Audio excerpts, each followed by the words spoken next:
Welcome to the Debrief, serving up only straight shooters on today's topics. Your bartender host, JT. Hello and welcome everyone to the first episode of the Debrief podcast. I'm Jay from After Action Debrief. Previously, I did have a podcast that had a different name, and now I'm bringing it back with the Debrief podcast, sponsored by Rifle Supply. So be sure to, at the end of this video, go ahead and go over to the Shoot the Mic page and go ahead and hit that like and subscribe button so you can stay up to date with what we have going on. I am beyond thankful for this opportunity that Rifle Supply and Shoot the Mic has given me to be able to have my own segment right now on the Shoot the Mic page on YouTube. And today I have a good friend of mine that I've created a great business and friendly relationship with, Raul Rodriguez. As you guys know, he is the social media marketing manager over at Rifle Supply. He is the host of the Shoot the Mic podcast, and he's a fellow sports fan just like me.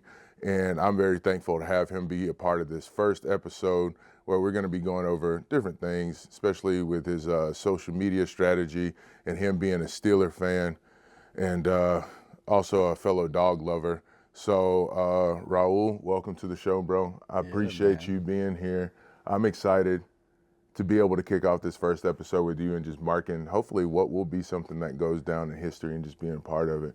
Yeah, man, that's dope. And honestly, I'm stoked for you, excited for you. I know you've been talking about this for a while. Yeah. So honestly, I'm happy that Rifle Supply is giving you that hub to be able to kick this off and Big get time. it going. Yeah, I'm beyond thankful just to have this opportunity, man. It's like, it's a blessing. I'm gonna say that. So I know I kicked it off to you. I said, hey man, what do you think about this? And you were like, let me think on it. And you kind of went through it and you're like, yeah, let's run it. Let's do it.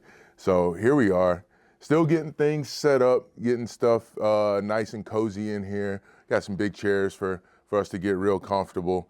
But I have my series of questions, and I want to see what you got to say about it. But my first thing, we're gonna go a different way with this. Yes, Rifle Supply to a friendly. With the name Rifle Supply, it's your local pew shop here in Huntington Beach, California, where everybody comes and they get their parts and all of that good stuff. We know what they talk about on social media, but I want to discuss something else. And the first thing is, like I said, you're a Steeler fan. I'm an Eagles fan, and I know Justin over there, we're both Eagles fans, and I can only imagine how that went, especially this past season with the Steelers and the Eagles going up against it.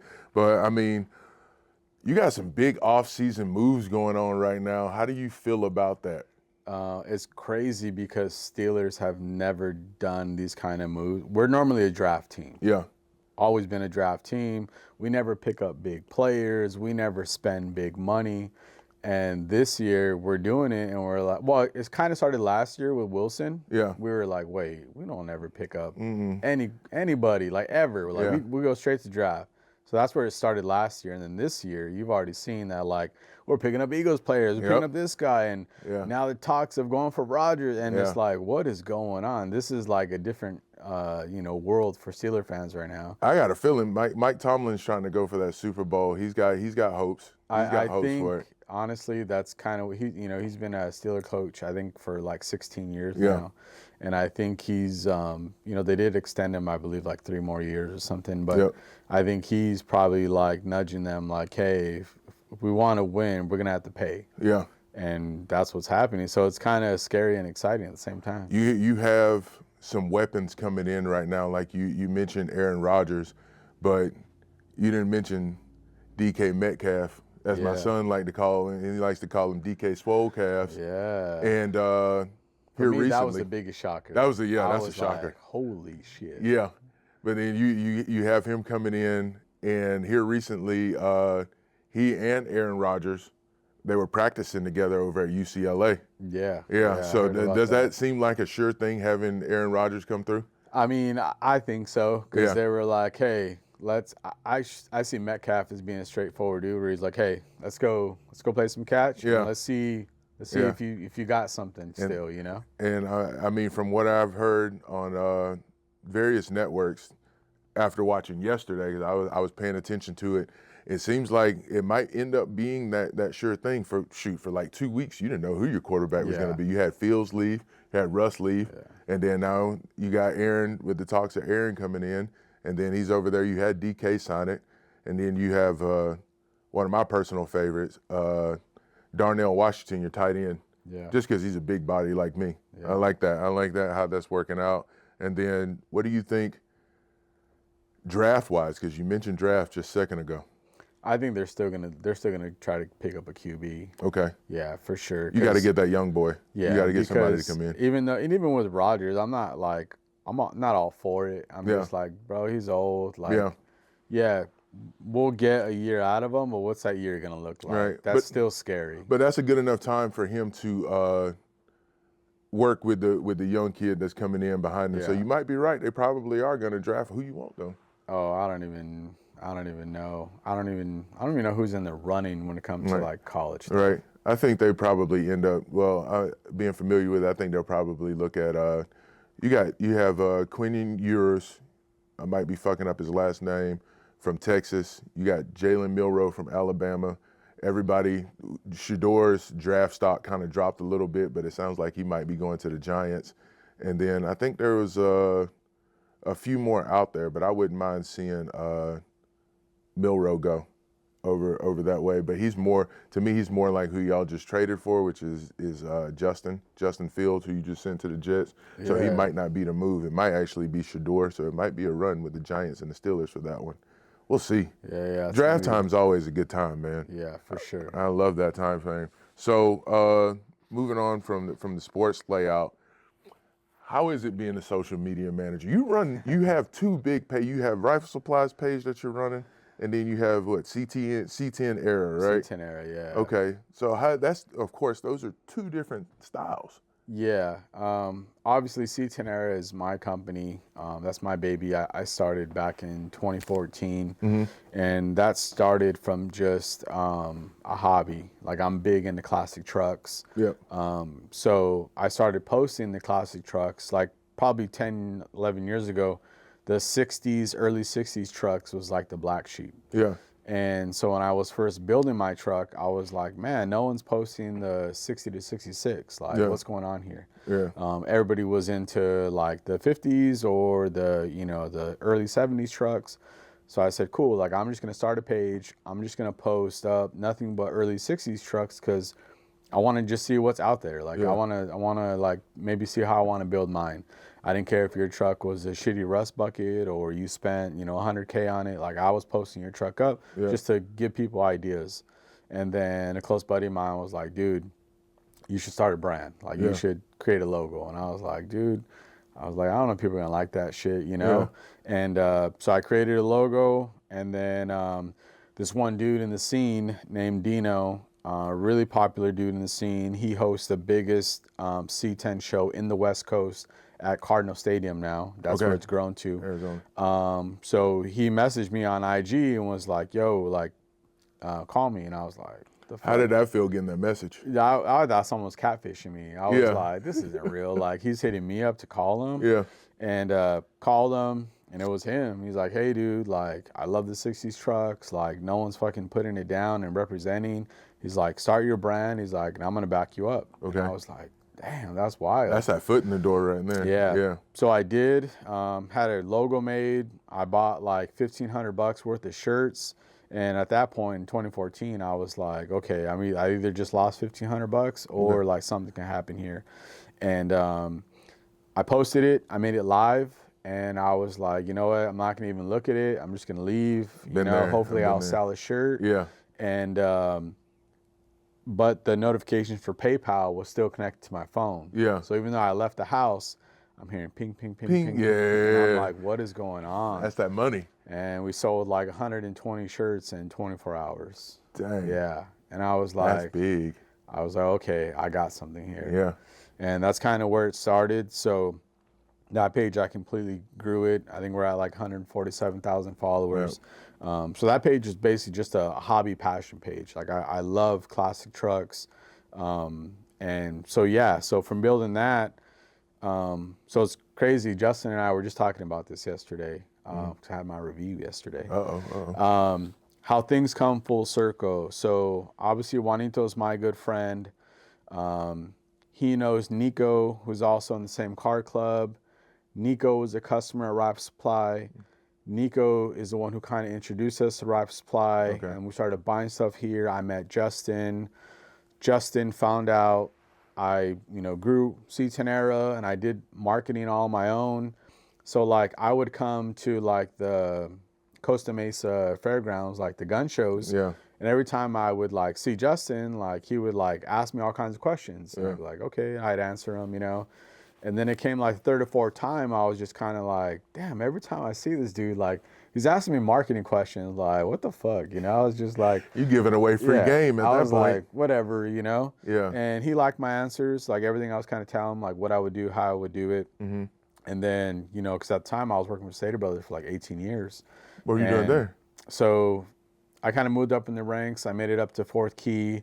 And then I dropped to fourth key just to run the dairy department. So like the last 10 years, I was running the dairy department, stocking, ordering, all that stuff.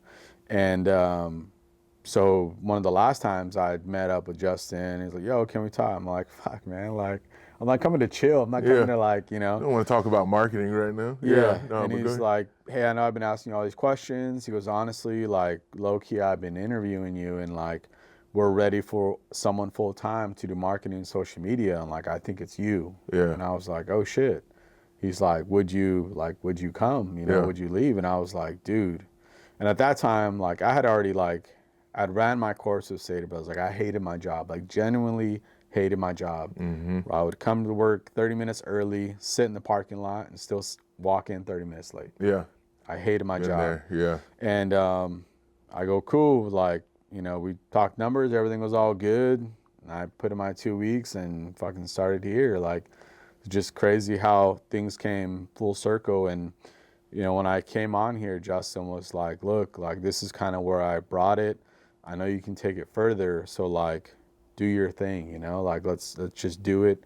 And, it was tough. It still is tough. Marketing for any gun company is hard. It's hard right now. We got to walk on eggshells. Yep. So much shit we can't say, can't do, can't, pay for certain marketing stuff, shit gets flagged all the time. Flagged, taken down, and threatened that they're going to remove your page type shit. Yeah, I know. Yeah. So the avenue for marketing for a gun shop, like I really just had to fucking like rack my brain and like think of different strategies, different shit. How are we going to do stuff? And at first I didn't want to be on camera. I just wanted to like be on the back end. And, at the very beginning, which Sam still is on camera for me, Sam, and it was, Chachi, Tristan back in the day. Tristan. Justin does a little bit. So that was my main focus. And then we got super busy to where I couldn't really pull those guys. So I was like, fuck, well, we need to get this out there. And it was like, well, fuck, I guess I'll do it real quick. You got to do it. And then, so it started off as that. And then people kind of like, I'm not going to say fell in love with me, but they loved my personality. They loved that I talked to them like normal people. Yep. I wasn't this douchey tactical guy, telling you what you had to buy or do. I always made it fun. Yeah. When I talk on camera, I act like I'm talking to you. I think the one thing Ripe Supply that we're good at is even if people ask questions and I don't know the answer to it, like I'm not going to bullshit you. Like I'll tell you, just like, to get the sale, or just, you know what I mean, or rush you out of the door type deal. Yeah. Like I'll let me find out. Hey, like I don't know, like cool. Let me find out, or let me see what I can, figure that out. So people like, without it not being the plan, that's kind of just what happened. Mm-hmm. And now it's like it's crazy. Like our responses to messaging and DMs and all that stuff is like. It's one big family because people like it's kind of like they know me, and then, and it's just taking a whole different turn. And I love it because, I love helping people. I love, answering questions like, I would, if I had to say how many DMs we get in a day, I would say it's a minimum of about, let's say 40 like that we get in a day. I believe it. And I answer DMs till I go to bed. And so it's good. I love it. But the marketing strategy, we really had to come together and rack our brains. We're famous for the brown boxes. Yeah. You know. Yeah. You know, customers come in brown People boxes. know where to come get the brown boxes. Yeah. Yeah. Your 9-inch brown boxes. So yeah, I think, and it's crazy. We're starting to see a lot of gun pages, gun store pages, kind of follow our motto and do what we're doing. I've noticed that. And it's cool. Like I like it. That gives me incentive to like, cool. I need to rack my brain. I need to take it a step further. I need to market better. I need to market harder, and it challenges me. I think if gun stores weren't following our motto, I'd probably be in a slump and be like, oh, we're cool, we're good. Yeah.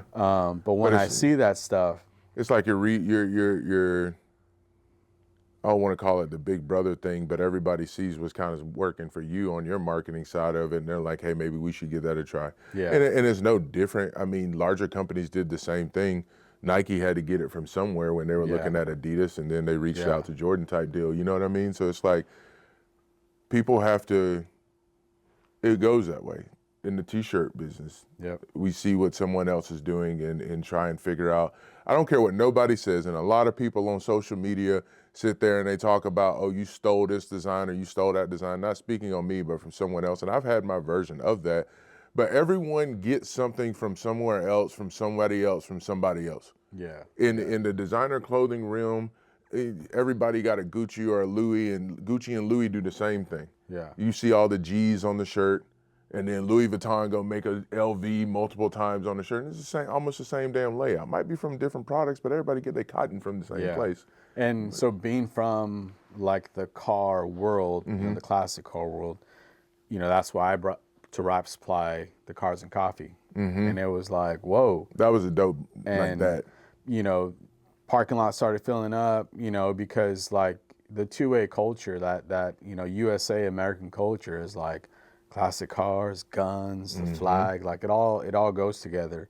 And, you know, now how many gun shops is he doing Cars and Coffee, you know? A lot, quite a few, yeah. Yeah, so, you know, that's why 2 years ago I had to kick it up with the Midsummer Bash. You know, I had to get that going for us to give back. And it's constantly just, it never stops, man. Like the brain is always just racking of like what to do, what can we do, how can we be different? And I feel like we're doing a good job at it, you know? Yeah. So for some of y'all that don't know, when I first started After Action Debrief, and I was running around doing pop-up shops, I was doing pop-up shops at random coffee places. Shout out to Caffeine Alley over in Anaheim Hills, because that was my first location for the pop-up shop. Now I wanted to, of course, reach the market that I was going for, which was more military, law enforcement, tactical, and just anyone who just loves badass designs. And I reached out to Rifle Supply. The first time that I reached out to Rifle Supply to be able to come to a Cars and Coffee, they said, you know, we don't have any brands coming out, so on and so on. And then they eventually, you know, said yes. They brought me out. It was Raul, and they said, hell yeah, show up. And from that point on, it gave me that step up to be able to reach the community a little bit more. And that's one of the reasons. That's where our relationship first really kicked off. And just like you said, you know, the way that you speak on camera whenever you're marketing, and it's like you're talking to that person, you know, or you're talking to whoever it is that's coming into the store, and you get quite a few likes and interactions on your page. So you think about it, you're talking to like 1,000 people at a time, and they feel that connection with you.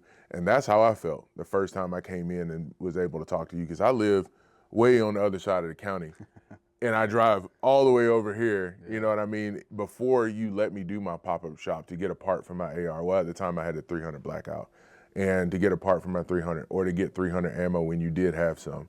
And it was just because of the connection, even though that we didn't know each other well, it was the connection that we had from your customer service and just looking at the marketing videos and everything that goes along with it. Now, my wife gives me, oh, you're going to Rifle Supply again? And you're going back over there? Yeah, because they're the homies and I'm trying to go kick it with them. And that's just how it is. I just come, I'll pull up in the back and just sit there and shoot the shit and be like, all right, I'll see y'all later. It's funny, you know, how many dudes come in and say like, man, my wife hates you. And I'm just like, I start laughing because I know what they're talking about, you know? Like obviously we're making that connection where people are feeling relatable and they're like, oh yeah, I'm gonna go over there, I'm gonna shop over there. You know? So that's cool. Come over here and buying parts and just chilling for a minute. And I might not even come to buy anything, But then I'll look in the store and be like, yo, I'm gonna get this right now, and just go ahead and buy it. Shoot, how many bags I done bought now? Yeah. From Savior, I got a Savior bag for my camera bag, 2 other bags over there, just pretty tight. And the next thing, we're gonna dig deep into this. Oh shit. We're gonna dig deep into this because we started talking about this before the cameras turned on, and I was like, yo, we gotta save this because I wanna know. And as long as I've known you, when I first met you, you look totally different than how you look right now. And we see it. If you follow him on Instagram, you see the change. You see what he's been doing, sitting there. You gotta put up a pop-up picture of my fat. Yeah, we're gonna go side by side. I want to put that on there so they can see it. But it's like we're on the carnivore diet right now. Yeah. And that's been here lately. That has been. I don't want to necessarily say the craze because I know it's been a while, for a minute. But people were skeptical about it because of the health concerns. It could cause this, it could cause that. He's not a doctor, so do your research before he starts talking about it because what works for him may or may not work for you. But I just want to get his take on it and how the carnivore diet has helped you change your life around. And we see some of these these Instagram videos and YouTube videos of how everybody takes the purified water and they dump it in the bowl with the ice. I don't know if you're doing that. And then they're eating their lunch or their dinner on the cutting board and motherfuckers feel like they super elegant with the steak knives and they're sitting there eating this shit. Like, tell me about your experience and why the carnivore diet. So, all right. So since forever, I've always had like kind of a jacked up stomach. Like I could eat, it could be the simplest foods to something crazy good, and I would, without going too crazy, like either be constipated or have the shits or whatever. Just my whole life. It's kind of always been like that. And so I had last year, like 2 years ago, I was like, okay, let me get on a conventional diet again, which was, your eggs and your chicken and your white rice and your fish, and like a month of being on it, just eating like, a half cup of white rice and some chicken and maybe some broccoli, I feel like hella bloated. Yeah. And I was like, man, this is just isn't comfortable. And that's when I started hearing more about the carnivore diet. So I was like, and I started hearing all these good things, I was like, no way, like can't be like that good for you. So I was like, I'm going to try it. And of course I went into it as a skeptic too. I was like, there's no way all this shit could be possible, Yeah.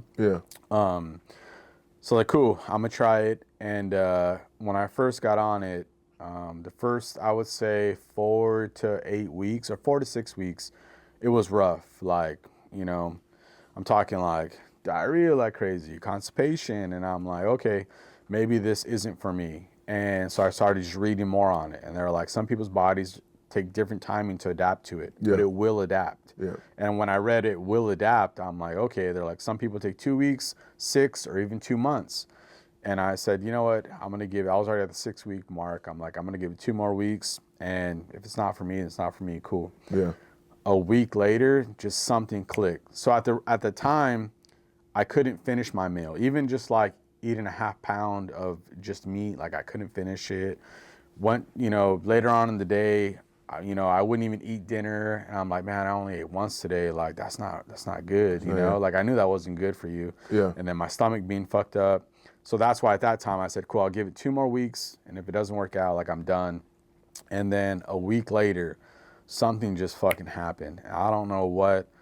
My bowel movements were fucking great. I was eating my breakfast. I was eating my lunch. I was eating my dinner.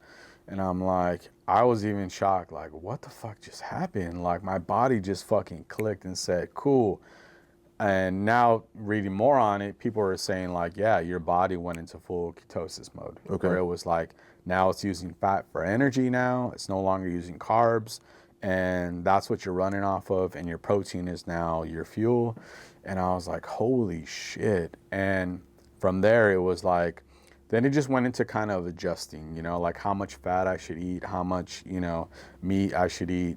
And, what's crazy is going into a deeper dive into it, you start reading and learning more about our own, doctors and the pharmaceutical companies and how that all plays out of what they're telling us we shouldn't eat and what's bad for us and what your level should be at. Right. And then you start learning that the levels they want you to be at, some of them are unattainable. For example, like your cholesterol level. Yeah. I think you're supposed to be at like 200. Yeah. When in like the 60s, 70s, it was 350. Yeah. And okay, well, why did they lower it? Well, guess what? What's the highest people are on right now? They're on cholesterol meds. Yeah, and cholesterol so, meds. Crazy. You know, they want to push meds. And, you know, and I took that all for my own learning of like, let me just dive into this, you know. And I follow some carnivore doctors and, you know, learning about they just want you on medications and, you know, doctors get bonuses for prescribing meds and hospitals lose money if they don't prescribe enough meds. Yeah. And it's scary, man. Like, Yeah, it's it scary. So, you know, people were telling me like, oh, you're going to get gout and, you know, all that meat you're eating, you're going to be constipated. So not trying to get too personal, but I know you had incident, slight scare. If you want to talk about it, you can. I'm not going to put your information out there. How many people were like, see, this is what happens when you get on this diet. You shouldn't have did it, yada, yada, yada. Not knowing that there was something else that was going on outside of didn't necessarily deal with the diet. Yeah, so I started having like stomach problems, went to the emergency room a couple of times. Turns out I had gallstones. Okay. So then everyone was like, see, you got on the diet, all that fat, now your gallstones.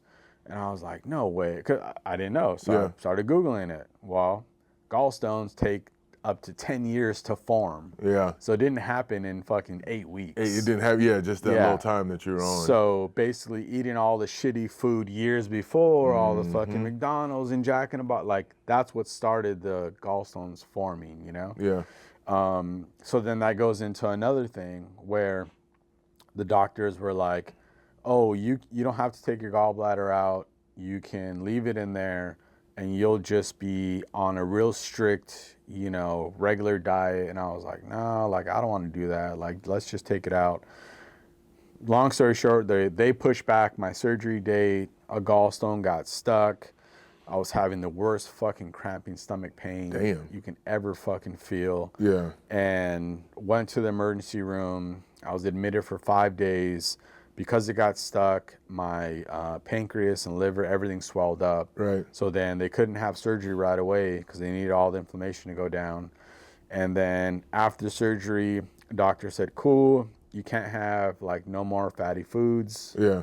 You got to be on a strict protein diet. Yeah. And I was like, no fucking way. I Yeah. was like, no fucking way. I was like, so went back on my carnivore diet right away. And the doctors told me like, hey, you're probably going to have diarrhea for a little bit because your body's going to have to get used to not having a gallbladder. Yeah. Cool. That lasted like 3-4 weeks. My body fucking went back into it, went back into normal state. Yeah. Sometimes I take some ox biles. That's if I know I'm going to have a real fatty food. Okay. The ox biles kind of just helps your body digest the fat a little better. Okay.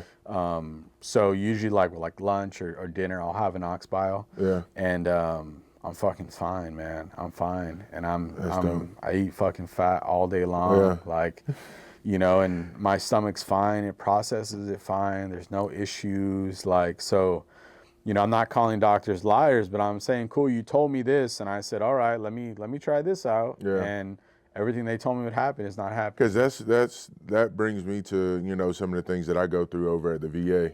How they just, and a lot of veterans can you know, agree with me on this, is how they just push medication. Yeah. Medication. They don't ever say, oh, or here's something different to go do. They just, and this was back in the day. Here lately, I've had the same primary care probably for the last 14 years since I've been on it, since I joined. Got out of the Corps, went to the VA.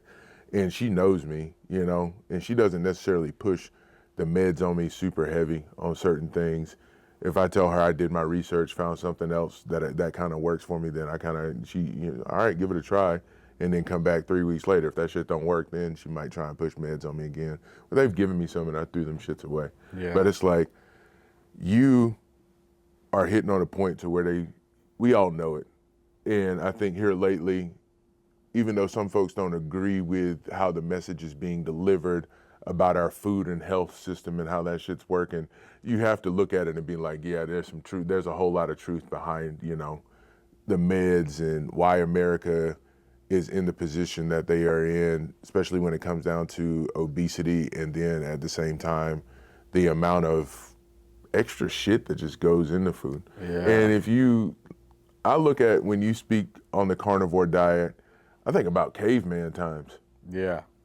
I get it a lot. There was a whole lot of hunting and gathering going on, berries and stuff like that, but motherfuckers was out there catching mammoths and shit and eating the whole thing, and I mean, they were strong as hell, or so they say, assumed to have been, that they were very strong, athletic, active individuals, constantly moving and shaking, going about it all over the place, and they lived for a decent long period of time. Yeah, you're even seeing like indigenous tribes that are like still living in the forest and shit, and that's all they're eating is meat. Like, and they're healthy, they're in shape. Yep. None of them are overweight. Yep. Like, and you see the older, people in their tribe, and they're like 90, and you're like, what the hell? Yeah, they're still living good. Yeah. And it kind of makes you got to look into a lot of that stuff. For me, I haven't jumped on it just yet. I want to. I've been looking at it. I mean, shit, we had filet mignon the other night. I mean, I had a cup of rice to go along with it, but still. But I see the results from you and all of your hard work out there. I see your squat videos and your bench pressing, you and your son at the gym. That's solid, bro. But I'll put it to you this way, in the confidence that this has brought. You fucking outside getting your vitamin D in, got your shirt off, pause. But getting your vitamin D in with your shirt off, and just like everything's changed for you, man. So I think that's what clicked in my head, is seeing the change that you were able to take. I made some changes after finding out that I had a high A1C and all of that good stuff, and trying to change the way that I, the amount of food that I was taking in. But it was like you were part of that motivation. And I was like, this little motherfucker can do it. I can do it too.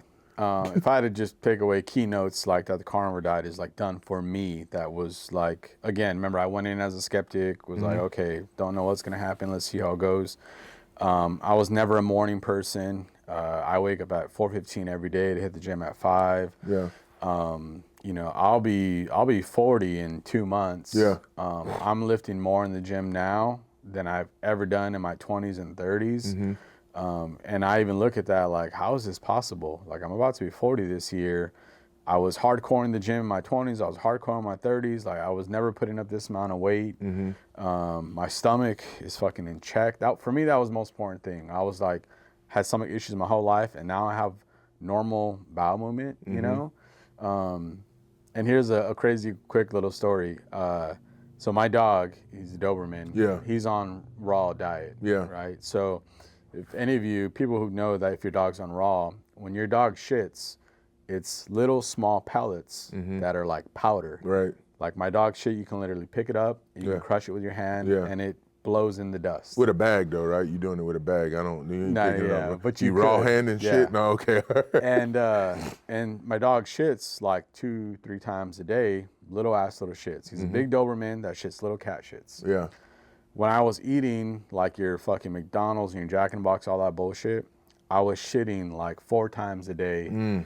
And like my wife would be like, dude, something's wrong with you. Like, you go to the restroom 3-4 times a day, and I'm like, nah, that's normal, Yeah. Like now being on carnivore and I go to the restroom like once a day, I'm just like, whoa, this is crazy. Right. And so in the dog world, his vet was like, yeah, because he eats 2 pounds of raw meat a day, his body's absorbing all that meat, so he has nothing to shit out. Yeah. And I'm like, okay, here I am eating 2-3 pounds of meat a day, and I'm only doing 1 bowel movement a day. Yeah. I'm like, oh shit, like this is crazy. So, again, it was all these small little things where I was like, okay, all this is starting to make sense now. It's working. My dog's on the raw food diet. I'm on the raw food diet. Now our bowel movements are like the same. I'm not shitting 3-4 times a day, and I'm eating more food, more meat. Like I'm losing weight. Yeah. How is this possible? Right. It's wild. So stuff like that. I feel like being more sharper, being more confident, feeling better. It was just all that stuff that just started clicking, where I was like, I don't think I'll ever get off of this diet, because it'd be stupid not to stay on it. Yeah, and I'm pretty sure on the medical side of it, because we were talking about this before, the testosterone levels and things of that nature, and the confidence helps with the mental health Yeah. The biggest thing is when you look good, you feel good. You look how you feel. So you don't come outside looking like ass. I remember when I was, just last year being 30, 40 pounds heavier, I hated going anywhere because I couldn't fucking figure out what the fuck I was going to put on. Dude, you know what I mean? For me, we have stairs here. Yeah. And just walking up the stairs, like I'd be out of breath and I'm like, man, this isn't right. Or like tying my shoe and I'm like, this is not healthy. I was like, and now like if you go back to IG videos, you're kind of like disgusted because you're like, how did I let myself get? How did you get to this point? How the fuck did I let myself get to this point? Yeah, and you're like, this fool is disgusting, motherfucker. Like, but that's good. I mean, people need their own wake up calls. They have to. That's why like this diet, like I preach on nobody. Like if people want to know about it, like I'll answer questions. Yeah. But I don't ever tell anybody like, oh, you need to be on. Nah, like eat what you want. Like if you feel good on a regular diet, good. You feel good, that's great. But like for me, like this route really saved me and my body. It helped you. Yeah. And that's all I can say. So, quick pivot going back to the gun community. In a sense, everyone knows that we're in California, not probably the strictest gun state, not really gun friendly. How do you see things going right now? And we know we have Sheriff Bianco running for governor, and then we still have, I don't even know who the other side's going to be. There's been so many toss-ups. Yeah. Do you think, not necessarily talking about him being able to win, but do you think slowly but surely within these next, 25, so we got 2-3 years, do you think the gun world is going to change? How do you foresee that going right now? I think so. We've already had like in the last 2 years, like good small wins. That stuff's been kind of pushed up. Mm-hmm. And so the one thing that irks me is, people always commenting like, oh, California, get out of there. Nah, man, like you got to stay and fight. Like if you're one to just always take off and run to problems, like what does that say about you? It's no different, and I'm just putting this out there. And I probably get some backlash from it, but it's no different than the complaints that people have, or they say, when people flee their country and they come over here, they say, well, why don't you just stay and fix your country versus coming over here and trying to join up with our stuff? Those are some of the comments that I've seen on Instagram pages. Yeah. Why don't we have to stay in California and fight for the things that we need or that we want here? Lower taxes for one. Lower gas prices, that's another one, food costs, gun rights, and things of that nature, because then people will stay in the state. Businesses will stay in the state, and hopefully we'll be able to flourish and make things just a little bit better. So I remember, because for some of y'all just tuning in and joining with this, I'm originally, like I'm from Georgia, and being stationed over here in 2007, that was a complete culture shock for a lot of the things that I had back home, which is one of them was being able to go hunting. Yeah. Like being in South Georgia, I'd be able to go hunt, but people out here are like, well, what the fuck? You go hunting? Yeah. Like you actually can get a gun and go do this? And I'm just like, yeah. Like, well, yeah, we had rifles. We went hunting before school, and then we went to school. Yeah. And then we went to school with the rifle in the back window of the truck and didn't have to worry about anything, school shootings or something crazy like that. And it's like when I came out here, I didn't know, the gun rights were so strict, especially when I got out of the Marine Corps. Yeah. I didn't know they were so strict in certain things, and then as time went on, I started learning more and getting CCW, security permits, and all of that good stuff. So I'm hoping more people stay here versus going to Arizona, Texas, where it's already, Yeah, and I think because you're seeing a lot of those little wins, I think it's going to be, California is going to start hopefully getting some bigger wins. Yeah. So I do see it kind of like tailor back to us a little bit.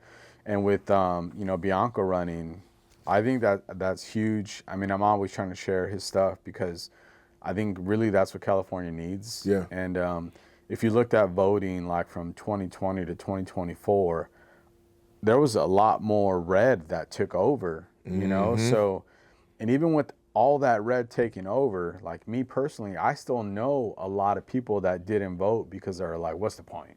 We're not going to win. So, now that, you see that map and how it was more red in 2024, you're like, holy fuck. Now I'm like telling all those people, see, imagine if now all you guys would have went out and jumped voted. In there and voted too. Like, it could happen. It really fucking could happen. And especially with like Newsom and all the shit he's doing, I feel like a lot of people on the left or Democrats I feel like they're getting tired of it too, which is good, because at the end of the day, I mean, I really don't see it as a Republican Democrat thing. I see it as like a California thing, man. Like we should want to live better. We should want not to pay like crazy taxes. Like, like if you're Democrat or Republican, no one says like, oh, I want to pay this much taxes. Like, hell yeah. Let me go run straight to that. The one thing, this is the thing that irks me the most, is that all around the country right now, or so they say. I call my dad. He and I talk freaking daily. He's my best friend, and I hear about gas prices going down. Yeah. Everywhere else. Yeah. And here over in California, I just see it just keep going up.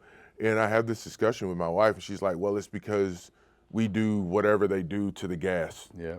And make it more cleaner or whatever the case may be. And I'm like, all right, that's cool, but that doesn't mean that it can't go down. You're charging people toll fees to drive on the damn road, and you still sitting in traffic on the damn the 91.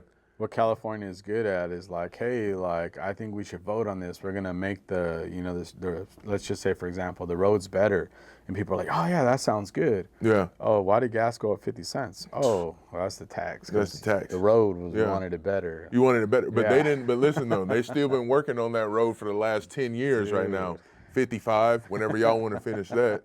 But it's just like, how much longer can we sit here and keep forking out that dough for certain things, and you're not necessarily seeing where your money's going to? Taxation without representation, bro. Yeah. So it's like, eventually there has to be some sort of change, and I think it's like you said, it's not a Democrat-Republican thing.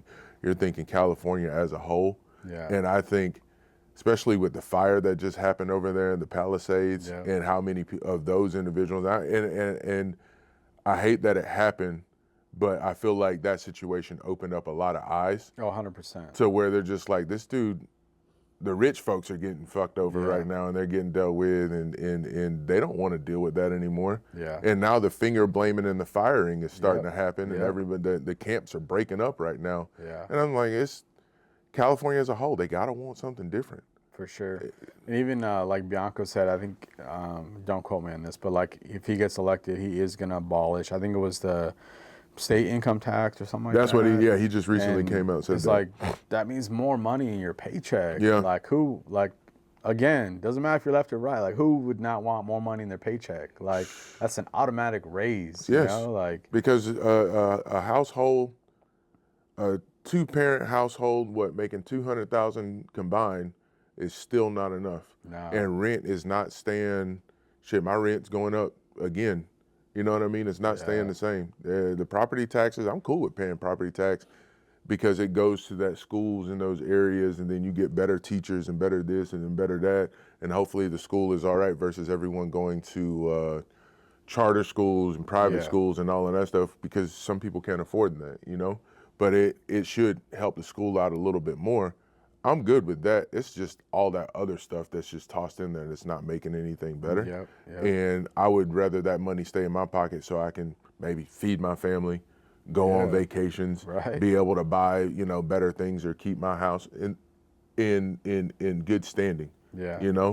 Versus settling for some of the things that I know a lot of people are having to settle for right now. For sure. So hopefully things change in 2028. We get someone that's in there for all Californians, not just for a Republican, Democrat. Yeah. And it just makes the state just that much better, because everywhere else, everything's, being modified, is changing, and folks' money is going to be lasting a little bit longer. People will go more places if the gas prices weren't so damn high. Right. Yeah. They made us buy electric vehicles.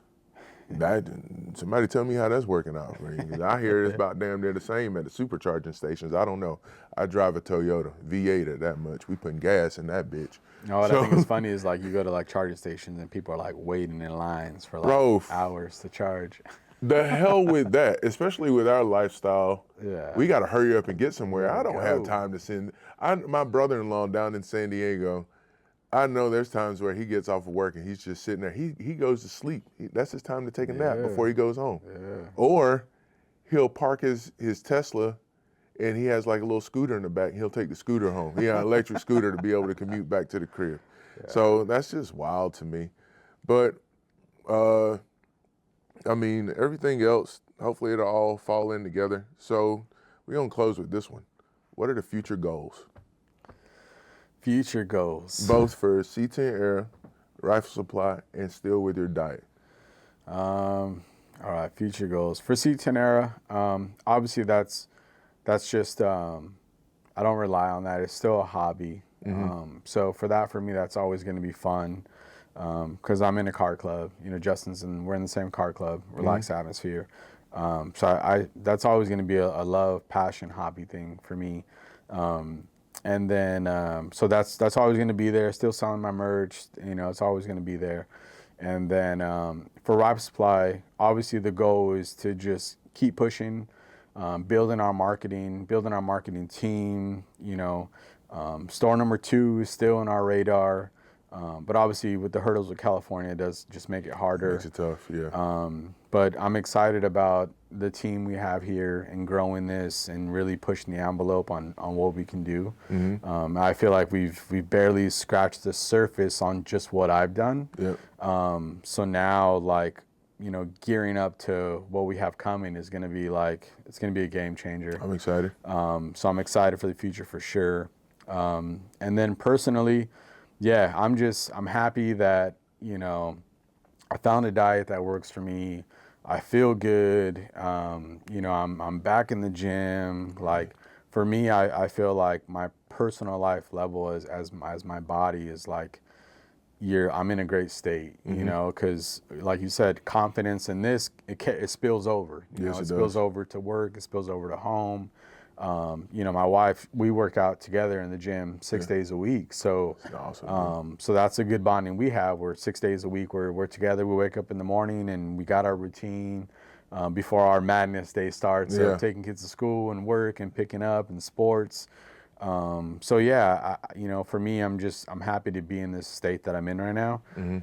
A year and a half ago, I couldn't predict that I'd be in this position of, being healthy, feeling good, looking good, and just now taking control of my personal life. Good deal, bro. Well, I can't wait to see where all of this takes you. I mean, it's already looking good right here. Thank you. And where you're at with Rifle Supply, making the modifications in your lifestyle and being able to push forward. Hopefully this motivates someone out there and they can make some changes in their lives. Raul's always available. Where can they reach you at, bro? Yeah, so personal IG, it's Raul _RODRGZ, I think. Okay. That's my personal. Obviously, Rifle Supply, I run the social media on there, so if you guys have questions, reach out on there. The classic car page is at C10 Era. But yeah, if anybody has questions, I'm not a doctor, but I can just give you tips and tricks that have helped for me and see if they help for you as well, Solid.